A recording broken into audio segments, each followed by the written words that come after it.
بسم اللہ الرحمن الرحیم۔ السلام علیکم۔ آپ لوگ کیسے ہیں؟ امید کرتی ہوں کہ بہت اچھے ہوں گے، ٹھیک ٹھاک ہوں گے، اور میں بھی اچھی ہوتی ہوں جب یہ آپ لوگوں کو نظر آ رہی ہوں۔ اگر نہیں نظر آؤں تو سمجھ لوں کہ نانی کی طبیعت ڈاؤن ہے، ٹھیک ہے؟ تو اور آپ سب کا بہت شکریہ کہ آپ لوگ سب مجھے دیکھ رہے ہیں، تو شکریہ تو آپ لوگوں کا بنتا ہے کہ نہیں بنتا ہے کہ بھائی شکریہ تو ہر ایک کا کہنا چاہیے۔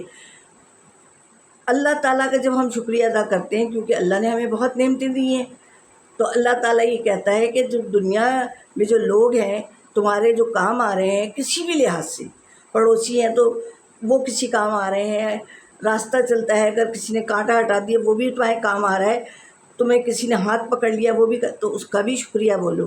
یہ بھی اللہ تعالیٰ کہتا ہے کہ ہر شخص کا شکریہ ادا کرو۔ تو آپ لوگ میرے کام آ رہے ہیں تو میں کیا آپ کا شکریہ ادا نہ کروں، آپ کے لیے دعا نہ کروں؟ نہیں، میرا فرض ہے کہ میں آپ لوگوں کے لیے بھی سب کچھ کروں، کیونکہ آپ لوگ بھی تو اتنی دیر دیکھتے ہو میرا پروگرام ہے، تو میرا تو بنتا ہے کہ میں آپ کا شکریہ تو ادا کر سکتی ہوں۔ میری زبان تو نہیں ہلے گی تو میں دعا گو بھی رہتی ہوں آپ لوگوں کے لیے کہ آپ لوگ میرا ساتھ دے رہے ہو اور دیتے رہو گے انشاءاللہ العزیز۔ تو بیٹا کہیں کہیں میں کچھ غلط باتیں بھی شاید بول جاتی ہوں، مجھے بھی کبھی کبھی ہو جاتا ہے ایسا، تو اور آپ لوگ مائنڈ نہیں کیا کریں، کبھی کوئی غلط بات منہ سے نکل جائے تو آپ بوڑھا سمجھ کے، نانی سمجھ کے کہہ دیجیے کہ نانی نے کوئی بات کہہ دی ہوگی، اور مجھے بتا بھی دیا کریں پلیز، کہ ظاہر ہے اب وہ سمجھ نہیں رہی، وہ چیز نہیں رہی۔ ایک تو میں زیادہ تر گھر میں ہی رہتی ہوں، میں صرف بینک جاتی ہوں تو جب نکلتی ہوں، یا مجھے بہت ہی کوئی ڈاکٹر کے یہاں جانا ہے، تو اب میری ایکٹیویٹیز جو ہے نا یہ آپ لوگوں سے ہے کہ آپ لوگوں کی اور میری آپس کی الگ سلگ ہے، یہ میری وہ ہے، تو اور تو میری کوئی گیدرنگ نہیں ہے، تو میں آپ لوگوں سے بات کر لیتی ہوں۔ مجھے یہ لگتا ہے آپ لوگ بیٹھے ہوئے ہو سامنے، اس لیے میں آپ لوگوں سے بالکل اس طرح بات کرتی ہوں کہ آپ میرے سامنے ہو، میں آپ سے باتیں کر رہی ہوں، اور مجھے بہت اچھا لگتا ہے کہ میرے سامنے بیٹھے ہوئے۔ کبھی کبھی تو میں تصور میں لاتی ہوں کہ میں کلاس روم میں ہوں اور سب کو، بلکہ کلاس روم میں تو ایک زمانے میں وہ ہوتا تھا کہ اتنے بڑے بڑے بچے ہوتے تھے کہ ان کو سنبھالنا مشکل ہو جاتا تھا، آپ لوگ تو بڑے معصوم لوگ ہو کہ پیار سے بیٹھے رہتے ہو۔ تو چلیں بھائی، پھر آپ کہیں گے نانی تو کہاں کی بات کہاں لے جاتی ہیں، اب دیکھو نانی کہاں لے جاتی ہیں کہاں چھوڑتی ہیں۔ تو چلیں بھائی، ابھی تو گوشت کا سیزن چل رہا ہے، اور بھائی گوشت اور میں جو بھی طریقہ بتاتی ہوں نا بچوں، میں نے جیسے بتایا تھا کہ شادی کے وقت مجھے کچھ نہیں آتا تھا، جو کچھ بھی میں نے سیکھا ہے نا خود سیکھا ہے، تو میری یہ کوشش ہوتی ہے، زبان بھی لڑکھڑا جاتی ہے، کوشش ہوتی ہے کہ آسان سے آسان طریقے سے بتاؤں، ٹھیک ہے؟ تو آج میں آپ کو بھنا گوشت بتا رہی ہوں، کیونکہ گوشت کا سیزن ہے، گوشت جتنا بھی ہو، مٹن ہو، بیف ہو، وہ آپ نے دھوئیں اس کو، اور سب سے پہلے آپ نے تیل ڈالا پتیلی میں، کڑھائی میں، جس میں بھی چڑھانا ہے آپ کو، آپ نے ڈالا تیل، اس میں تھوڑا سا گرم مسالہ ڈالا، تیز پتہ، 2-4 گول مرچ، اور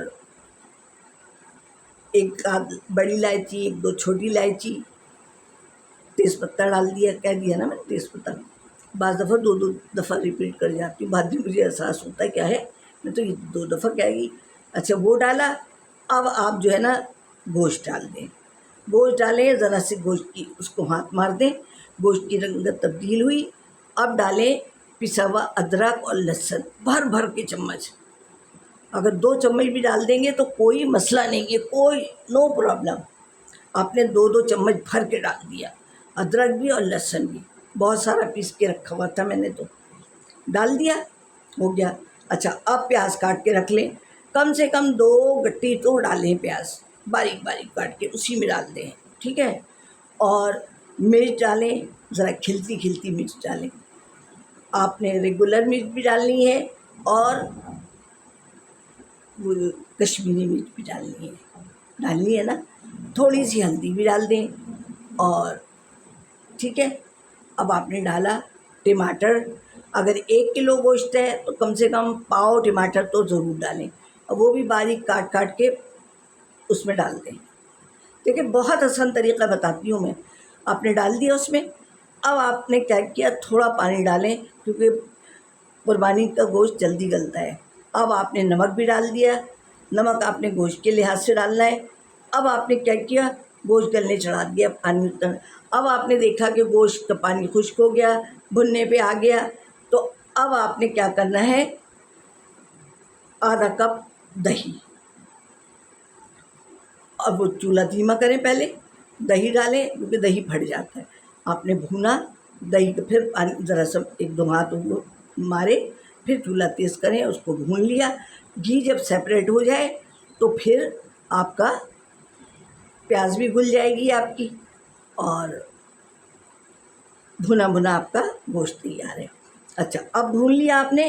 اب تھوڑی سی دھنیا اور زیرہ وہ توے پہ نا ایسے لال کر لیں, اور کالی مرچ تھوڑی سی 6-7 دانے, ایسے اس کو کر کے چاہے امام دستے میں پیس لیں یا گرینڈر میں یوں دردرا سا,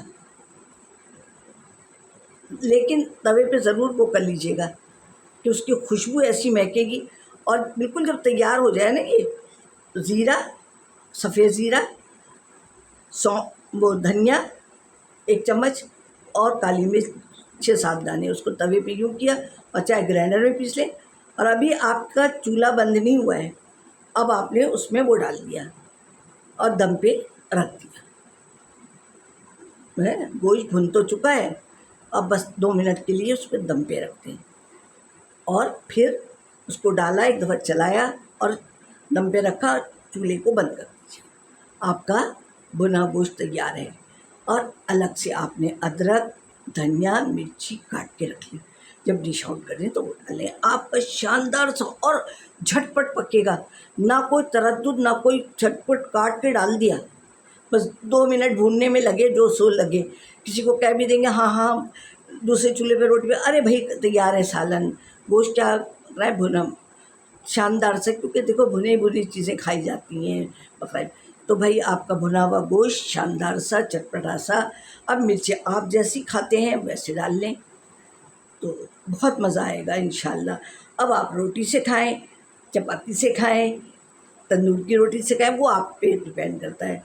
تو پھر نانی نے اگر کہیں کوئی غلطی کی ہوگی تو نانی کو معاف بھی آپ کریں گے, سبسکرائب بھی کروائیں گے, لائک تو آپ لوگ کر ہی رہے ہیں, اور نانی نے کہیں بھنڈ مارا ہوگا تو اس کو بھی کلیئر آپ لوگ کریں گے. تو پھر نانی کو دے دیں اجازت, تو پھر ملیں گے اگلی ویڈیو میں انشاءاللہ.